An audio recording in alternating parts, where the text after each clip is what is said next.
boy MountainBoy FLEX, and today we're gonna be checking out 7 adoptions that went terribly wrong. So let's check it out. Planet Dolan.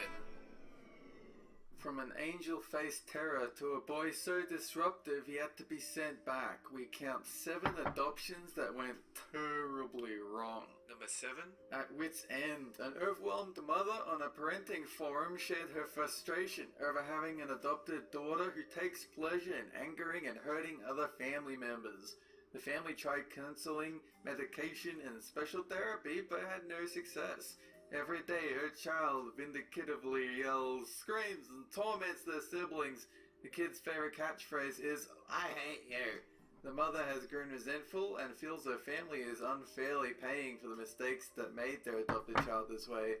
It has caused many problems, even putting a strain on their marriage. Number 6. Wow. Traumatic past. Many adopted parents believe the love and care they have will be enough to erase a child's traumatic past, but that isn't always the case. Melissa and Todd Puchala are one such family. They adopted 16-year-old Liberian girl Quita, but quickly discovered she had severe health and behavioral problems. Fearing she was too violent and unpredictable, they experienced buyer's remorse and handed her off to parents in another state, who they found via a Yahoo message board. No attorneys or welfare officials were involved in the exchange. Cases like this are extremely common, particularly with international adoptions. Number 5. Poor Fit. A Reddit user wrote that she wasted 10 years of her life with a hostile adopted child who never assimilated into their new family.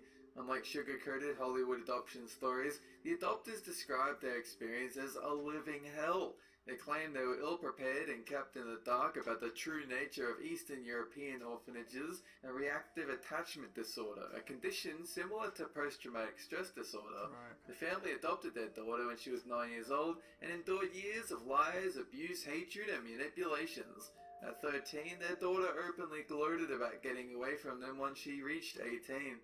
True to her word, she moved out with an abusive ex-boyfriend the moment she was old enough, leaving her adopted family heartbroken and questioning what they could have done differently.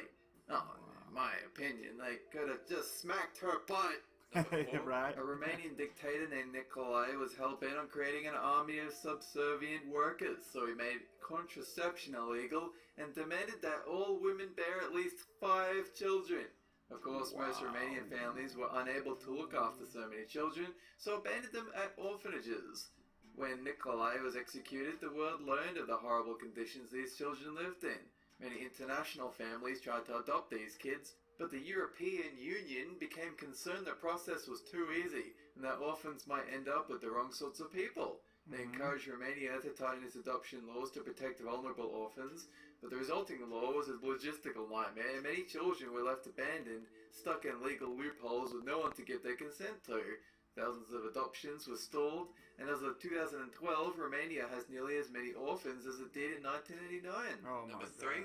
Brad and Angelina made it look easy, adopting rugrats from every corner of the globe and developing instantaneous family bonds. Unfortunately, this is rarely how international adoptions go. Take Julia, a little girl adopted from my Siberian orphanage in 2003. Julia's mother admits her daughter never showed her new family any affection and sometimes refused to respond when spoken to. It was like she was there, but wasn't, her mother said. This sent the mother into a spiraling depression and caused her to doubt whether she was cut out for the new role. The family was forced to hire a nanny and no one could figure out the girl's aloof personality. Number 2. In 2009, Sue Wood told the Daily Mail of the ordeal she faced when she and her husband adopted the cherub-faced angel Rosie. In their first meeting, Rosie's blue eyes met Sue's, and out of the blue she whispered, "Do you like hurting people?" This chilling remark set the tone for what would follow, and even Sue's experience as a police detective could not prepare her for the difficulties that lay ahead. Rosie's violent, profanity-laden tantrums lasted hours and pushed the couple to the brink of exhaustion. On one occasion, Rosie deliberately ran across the road into oncoming traffic just to get Sue's attention.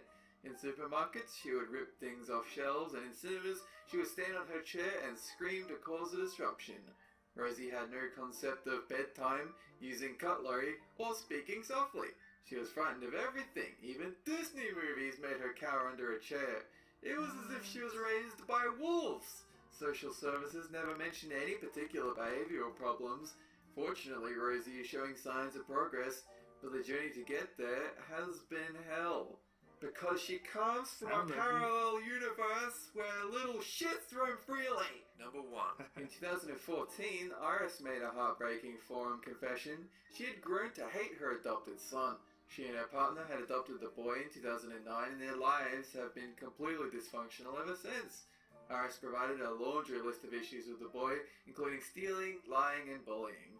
Despite being raised to respect others, he exposed himself to a teacher's assistant at 12 years old. What? Threatened to bash the neighbor's daughter's head in with a rock, plucked all the family birds' feathers out, and set the salamander on fire in front of other younger children. The boy also had a serious porn addiction and ordered $100 worth of porn on the family's cable connection every morning during his school vacation. Unsurprisingly, he has been suspended from school multiple times. Desperate and at breaking point, the couple terminated their parental rights and returned the boy to foster care following years of failed therapy. Jesus. They are now going to counseling to help themselves heal through the difficult situation. The salamander, unfortunately, didn't make it, and the bird's feathers never grew back. It was a terrible, terrible incident. That just shows what you get for adopting children and helping them. That's it for this countdown. Did you enjoy the video? That's fantastic. Did you know we still have a... Wow. That's horrible. I mean, poor families, they adopt these kids, thinking, they want to help the kid out, start a family, and it ends up, being, instead of a dream, it ends up being a nightmare. And I mean, who knows what these kids? I'm not saying it's right what they did, these kids, but who knows what they've been through? Being abandoned by their parents and then living in orphanages, and an orphan, and maybe probably being abused by some people.